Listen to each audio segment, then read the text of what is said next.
உன்னை கண்டே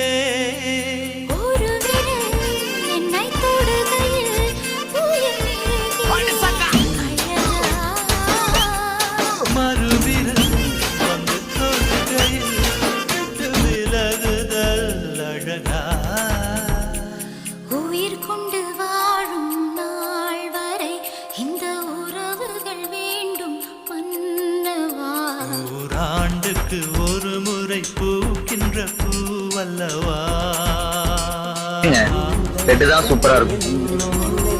சிகப்பு கலர் புடவை, இதுக்கு மேட்சிங்காக ஜாக்கெட்டு, அது நிறைய மல்லிகைப்பூ அப்படியே நடந்து வந்தாங்கன்னா